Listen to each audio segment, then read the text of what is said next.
Welcome to my newest video. Thank you for clicking on it. So this month was recently named National Registered Veterinary Technician Month by the Ontario Association of Veterinary Technicians.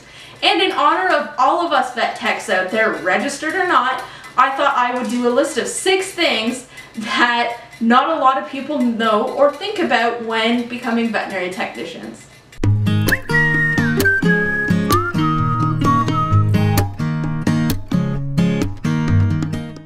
So, number 1 is that being a vet tech is a lot like being a nurse. It's a very intensive program where you have to dedicate 2 to 3 years of your life, and it's very, very intense. If you're looking at doing this, be prepared to have no social life, as there's often a lot of school. Sometimes we were in school for up to 60 hours a week. That's including our lab times and our volunteer hours. All schools that are recognized by the OAVT to become registered veterinary technicians do require volunteer hours. And these can be done through your school usually, and they'll set up times for you to go to your local spay-neuter clinic or your local humane society, and you'll do your volunteer hours through that. But between studying and volunteering, there's not a lot of time for anything else. Number 2 is that being a vet tech isn't what everybody seems to think that it means. Having a vet tech in your clinic is crucial to its daily running. Vet techs do everything from running at nutritional advice and counseling sessions to being x-ray technicians. They also do everything from being dental assistants to receptionists. So there's a lot of different facets to the job. Number 3 is that our job isn't glorious. It isn't all playing with kittens and puppies, unfortunately. It isn't uncommon for a vet tech to come home covered in poop, pee, vomit, blood, you name it. Generally, if you go through a day without being covered in one of them, it's a good day. So unfortunately, this job isn't exactly for the faint of heart or the squeamish.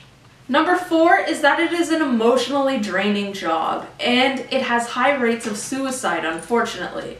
So this is something to keep in mind when you're thinking about going through school, especially if you have mental health issues already. That being said, I'm not one to discourage you from doing it. Just keep in mind that this is part of the job, but with proper self-care and counseling, we all get through it and we go at it another day to save those lives.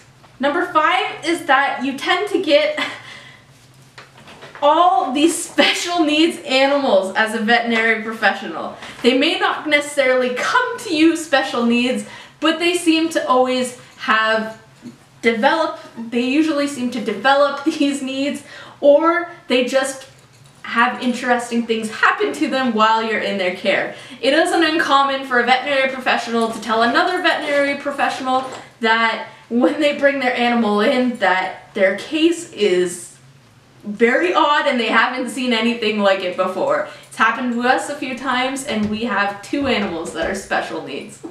The 6th and final thing is that even though there's a lot of negative facets to this job, nothing, and I mean nothing, compares to all the love that you get from your patients and all the compassion and gratitude that comes from our clients when we are saving lives. Nothing can beat that feeling. That's everything, guys. I hope this makes you aware of a few things of what veterinary technicians do, and if you're thinking about being a technician, a few things that you should be aware of when you're going into it. If you are a veterinary technician, I want to know, what's your favorite part of the job? For me, it's definitely all those puppy and kitten kisses and all the cuddles we get with all the smaller animals. But that's everything, guys. Keep on hopping.